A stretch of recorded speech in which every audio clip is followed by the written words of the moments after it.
What's up, everybody? Welcome to the Thrivistry 21.1 Open. It has been a while since we've hung out and talked about open workouts, so I'm glad you're here. And if this is your first time being here, I'm going to go over the open workouts, but I like to take an approach that's not typical or standard. I'm not going to go over a lot of the stuff that other people are going to go over. So check out some of the other videos that people are doing. A lot of people do a really good job. What I'm going to try to talk about is some stuff maybe you haven't thought about. And this is really more for people who are going to be shooting for that as RX'd, not so much the scaled or the no equipment version. We're just going to go over the basic version. And hopefully you learn some things that help you get a better score. So what an interesting workout. In our programming, we don't do a lot of wall walks. I do think it is a good movement for the open, so I'm pretty excited to see how people do. Watching some of the top athletes in the world do this, it was pretty fascinating to see how tired they got, and including getting time capped. So we want to keep that in mind. But we got some notes here we're going to go over, and then I'm actually going to demonstrate some of the movements with my assistant, Jupiter, who you may have noticed has gotten a haircut since the last videos that she's been in. Say hi, Jupiter. Good job.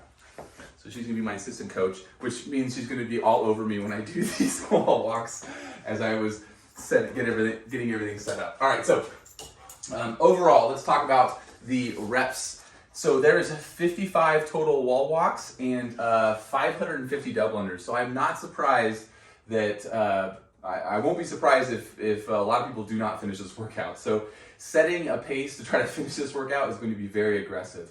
For example, when we watched the athletes do it in the announcement, they were at 12, around 11 to 12 seconds on their last round of 21 per wall walk. Their first couple rounds are about 6 seconds. So, if you're doing it anywhere from 6 to 12 seconds, you're probably going super fast. If you're under 12 for a consistent amount of time per rep, you're probably going to blow up. Just keep that in mind. Like I said, this is a lot of wall walks to try to do, especially when you combine it with 550 double unders. Double unders take 2 to 4 seconds per rep, depending on how many times you trip up and everything. If you're pretty consistent, you can usually hit them at faster than 2 seconds. If you're doing big sets, you don't mess up. But the reality is that when you're doing double unders, there's setup times, and you're going to want to break these up a little bit to save your shoulders for the wall walks if that's something that you're struggling with. All right, so overall, again, with the round 3, where you do 3 wall walks and then the first set double unders, and the round 6, go ahead and go pretty fast just to get them out of the way.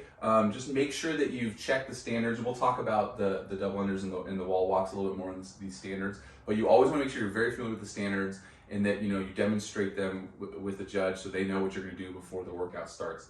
But then when you get to the 9s and beyond, you're going to want to pace this one out. Like I said, you might be at 6 or 8 seconds per wall walk in the beginning, but you're going to want to stretch that out either through doing the wall walk fast and resting in between, or just taking your time on them and do it. But we'll talk about that more in a second. Let's go to the double unders because these are pretty straightforward. You're going to want to do practice where your arms are close together. Remember, you want to imagine like you're a pencil bouncing on an eraser. Your body's in a perfectly straight line. Your elbows are close to your body. The wider your arms get, the more blown up your shoulders are going to get. And this workout has no reprieve for the shoulders. So make sure you're trying to have relaxed shoulders. You're not tense in your shoulders. And even if you have to stop and just shake it out, just make sure that you're not using more energy when you're doing your double unders, because it'll blow your shoulders up. Then when you're finished, place your rope in the same place every single time. And what that does is it just prevents frustration. You throw it down and you're struggling, and you pick it up and it's in a knot and all that stuff. If you just always place it in the same place, so it's easy to pick up, that's also going to save you a little bit of time. And then, when it comes to pacing this one, you may want to go for big sets and then take more time on the wall walks, especially on the bigger sets. So if you're getting down into those larger sets, like the 15 and beyond, what's going to happen is you want to just get through your double unders as fast as you can, and then you'll have more time to kind of break these up. Instead of breaking up the double unders. But if your shoulders are blown up, let's say you finish the 6s or the 9s, and your arms are just done, and even if you went unbroken, you're still going to have to go really slow. Take a few breaths and shake it out on your double unders so that you can hit the next set with a consistent pace. and you're not totally locked up. Let's talk about the wall walk. So you're going to want to make sure you pick a good wall because if you do a sheetrock wall, you could put holes in it. It could leave marks. If you have to do it indoors, you might want to think about using a door, like a solid core door, to do this. But you know the traction might become an issue.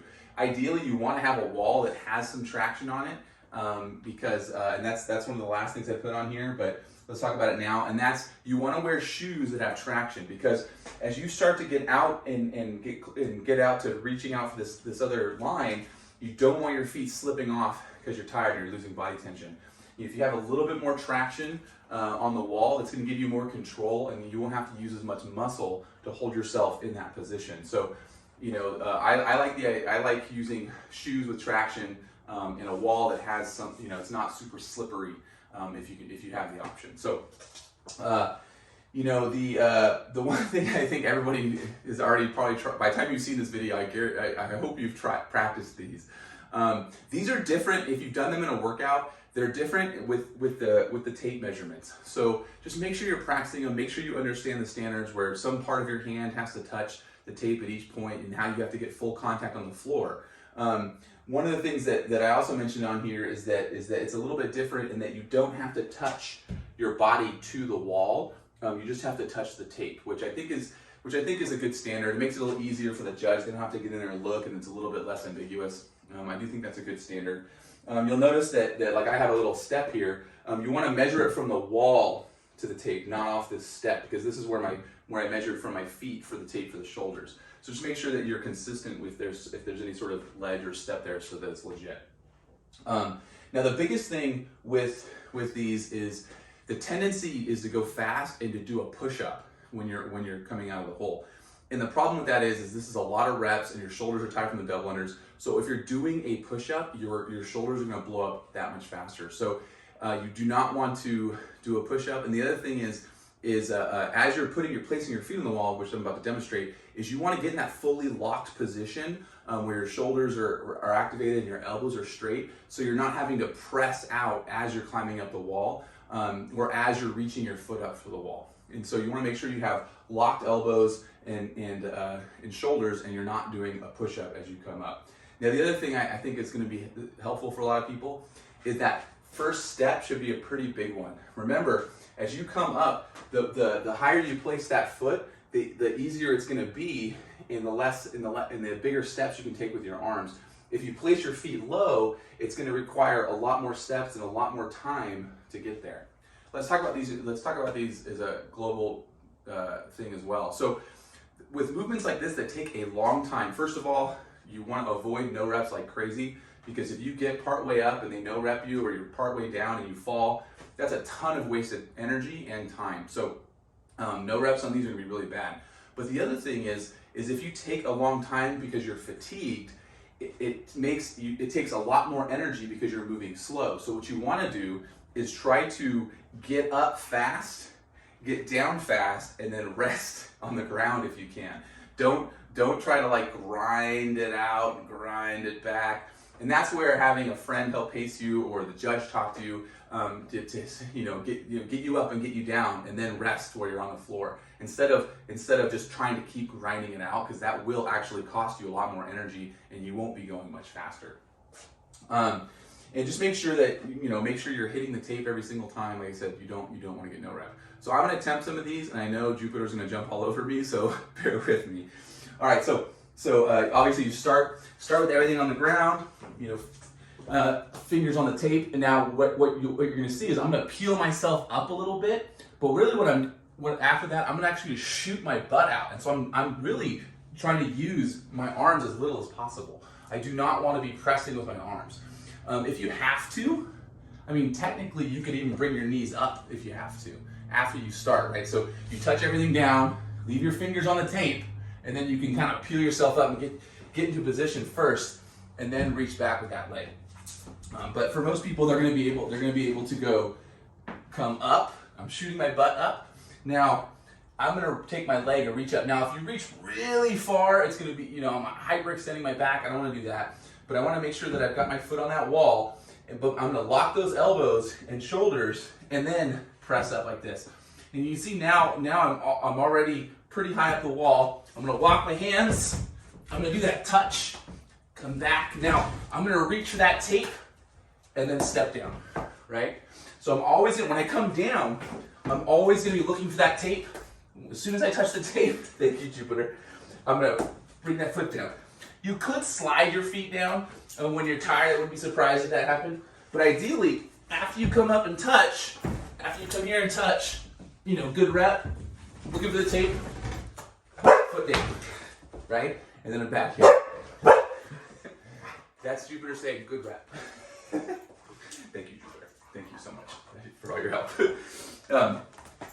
You may want to tuck your shirt in if you're worried about that down. Yeah. So you can see how the big step up is going to be good, and then always touch the tape first, then step the foot down, 1 foot at a time. So, you know, play around with it. Make sure that you've practiced this movement. Like I said, you can see how because of the step up and step down, having grippy shoes is going to be really important. And as far as pacing goes, you know, you can try to just have somebody count you out on those on the clock on those, but realistically, the main thing is you don't want to be grinding it out because it's going to take a lot more energy than if you were to just move up fast and then move down fast. Rest on the floor. Take a breath. Move up fast, move down fast. Rest on the floor. Those are the tips. Hopefully you got something out of this. Thanks again for watching, and I will see you guys next week. Say goodbye, Jupiter. Bye, guys.